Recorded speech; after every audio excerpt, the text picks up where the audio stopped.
Bonjour, c'est Magali. Alors, je suis investisseuse dans l'immobilier, vous savez, et je voudrais vous apprendre à devenir rentier et libre, parce que libre de faire ce que vous voulez, et quand vous voulez, puis aussi vous donner cette passion que j'ai, cette passion pour l'immobilier.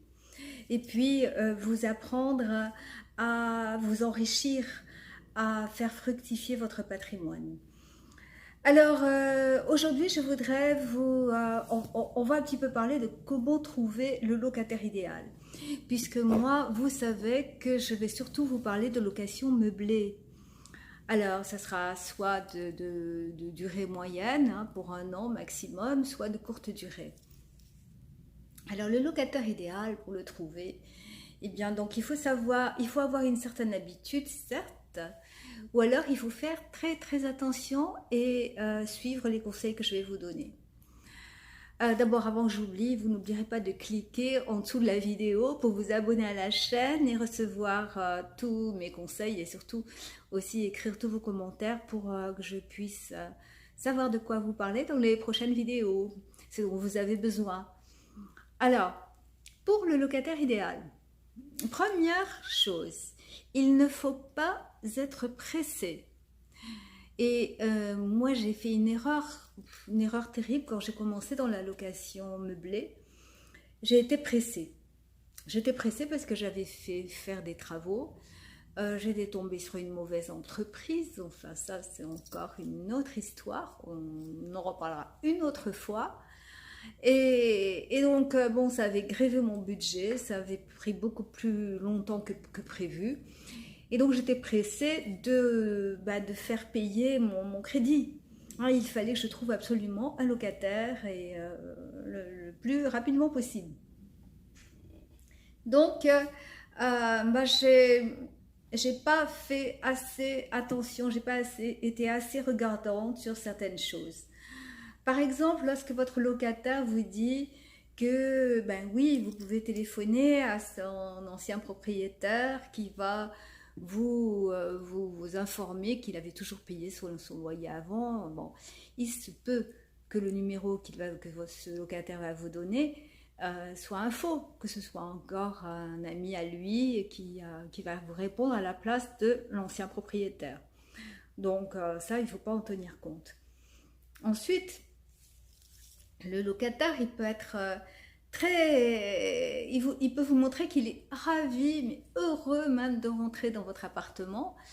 Et il est tellement enthousiaste que vous avez envie de lui faire plaisir. Alors là, il touche votre fibre maternelle ou fibre enfin, gentille en tout cas, hein, le côté gentil que vous avez. Et ça, il faut faire attention tout de suite, être très vigilant quand vous sentez que vous allez vous céder trop vite. Il va tellement s'emballer que vous allez être flatté, il trouve que votre appartement est beau, que le studio est beau, donc attention. Alors, donc là, vérifiez, prenez soin de vérifier tous ces bulletins de salaire. Bon, vous savez qu'on fait facilement défaut sur Photoshop. Ensuite, s'il est au chômage, bon, mais raison de plus pour ne pas le prendre. S'il ne paie pas d'impôts, ben méfiez-vous. Donc il y a vraiment beaucoup de choses. Et aussi, moi je fais attention maintenant quand les gens ont un animal. C'est pas que je n'aime pas les petits chiens, mais bon, si je rencontre l'animal, je fais attention à ce qu'il soit bien élevé et propre parce que sinon vous pouvez dire adieu à vos canapés. Hein. Un locataire qui loue dans un meublé ne va pas en prendre soin comme si c'était un appartement qui lui appartient. Il ne va pas en prendre soin comme si il allait y rester longtemps. Hein, c'est pas comme un appartement vide où il a ses meubles. Là, il va pas faire attention ni à votre canapé ni à vos murs. Bon, vraiment, méfiez-vous. Ensuite, il y a aussi, il faut que vous donniez aussi un appartement qui soit agréable si vous voulez attirer le bon locataire, hein, ça c'est sûr. Bon, pour aussi vous sécuriser, il y a la garantie loyer impayé, mais la garantie loyer impayé, donc les conditions sont très, très sévères. Moi, je ne vous conseille pas parce qu'après, quand vous avez... Une fois, j'avais eu un problème avec un locataire pour impayé et j'avais la GLI.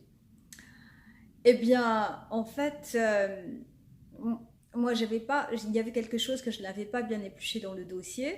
Bref, il y avait un document qui était faux et la GLI, finalement, j'ai payé la GLI pour rien parce qu'ils ont refusé de m'indemniser. Donc, vous savez, les assurances ne sont pas là pour vous faire des cadeaux non plus, hein. Faites attention. Alors, bon, je crois que la meilleure des solutions, c'est d'avoir la caution des parents. Si c'est un jeune locataire, si c'est un étudiant, au moins vous vérifiez bien les revenus des parents, vous avez la caution, donc vous pouvez dormir sur vos deux oreilles. Ensuite, il y a une autre solution, c'est celle, bon, ça se fait parfois avec des gens qui viennent de l'étranger, soit pour un stage, soit des étudiants étrangers. Ils acceptent de payer, oui, même ils vous proposent de payer 6 mois gratuits. En fait, normalement, ça ne se fait pas vraiment légalement, mais vous pouvez mettre cet argent sur un compte séquestre et au moins ça vous rassurera complètement. Et puis ensuite, l'autre solution pour vous assurer des locataires qui payent toujours, ben, c'est faire de la location saisonnière, la location de très courte durée. Donc là, les locataires payent à l'avance et vous êtes assuré de pouvoir rembourser votre prêt bancaire. Alors, donc moi maintenant, je me méfie beaucoup. Je fais surtout de la location étudiante et de la location courte durée. Donc, n'oubliez pas de vous abonner et à très bientôt pour de prochaines vidéos. Au revoir.